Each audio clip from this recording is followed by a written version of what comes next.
Hey, you know what? I know you said it before, and even one time in my life I said it. And are you ready? I hate church.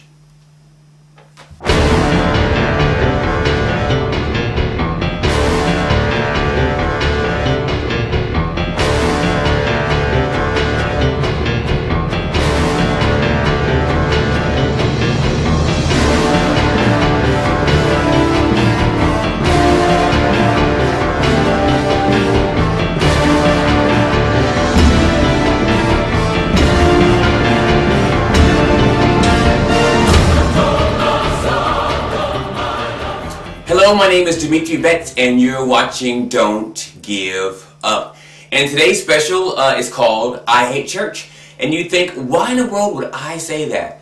I said this because I've heard so many of you people say how much you hated church. I've heard so many stories of people saying, I was judged in the church because I smoked cigarettes, so I stopped going. I was judged in the church because I had sex before I was married, so I stopped going. I was judged in the church because of the way I look, so I stopped going. And not only that, but you connect that hatred and the prejudices of some of the churches with God. And so you think God doesn't like you because you have sex, and God doesn't like you because you smoke cigarettes, and God doesn't like you because you're gay, or God doesn't like you because you haven't paid money in the church, or God doesn't like you because you haven't read the Bible.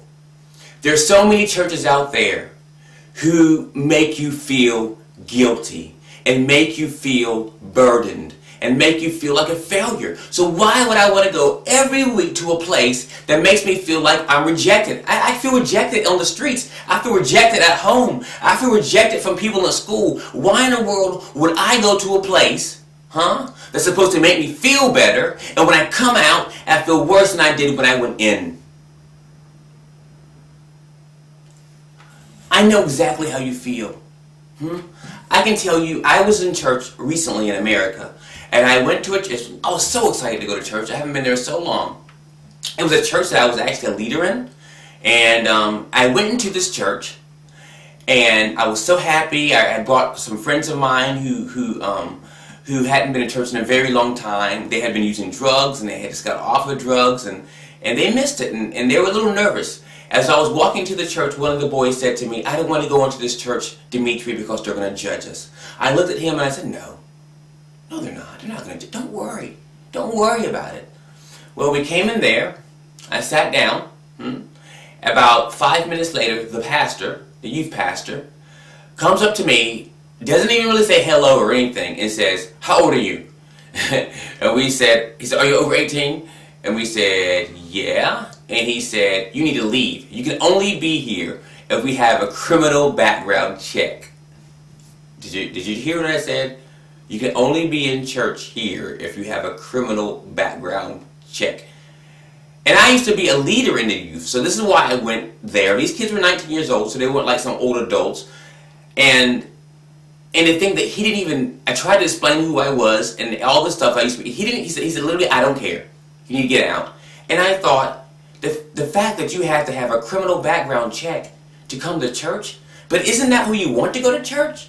Don't you want people who have had problems? Don't you want people who are depressed? Don't you want people who are sad? Don't you want people who feel bad to go there? So you're telling me because I stole something I can't go to church? You're telling me because I've done this and I've done that? But that's what church is about. It's not about clean people. It's not about perfect people. And this is why we, you, me, sometimes really, really hate church. But I don't want you hating church to identify it as God, because it is not God. When I got into the car and I had my friends, we were driving, I said to them, I said, "Listen," and one of them was really upset and almost cried because they kicked out of church. And he said to me, "I told you they were going to judge us. I told you." And I said to him, "Listen to me. This is not God. This is man." And there's so many men who come in the shape of God, and they say so many hurtful things to you. And I'm telling you that is not God. That's not the only example I can give you. I know there's been many people who told me, "Demetri, you don't look correct for what you're doing. Or Demetri, you still have problems with this situation and that situation. You're not perfect in this. You're still struggling in that. You're still struggling in this, Demetri. So you can't do that. You need to quit.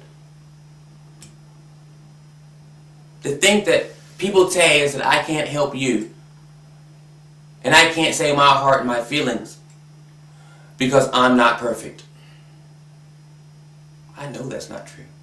I've had hundreds and hundreds and hundreds and hundreds and hundreds of emails from you and thousands of people the years that I've been doing this that said that what I said helped them, even though I'm not perfect. And I'm not the perfect example of a Christian. Sorry. But neither are you or anyone who's judging me right now. To my knowing, it was only the man of Jesus who was that perfect example. There were the disciples and they were talking to Jesus and they said, Father, they said, Teacher, which one of us is the best?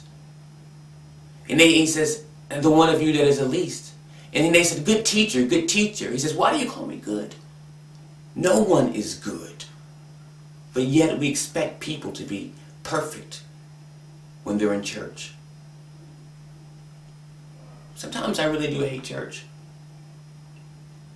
Sometimes I really, really do, because so many people walk out this institute feeling worse than they did when they go in. And I understand why so many of you don't go to church. With tears almost coming to my eyes, I can understand, and it makes me embarrassed to be a Christian. But I want you to know that it's not the church. I mean, I'm sorry. It's definitely the church. Definitely the church. But it's not God.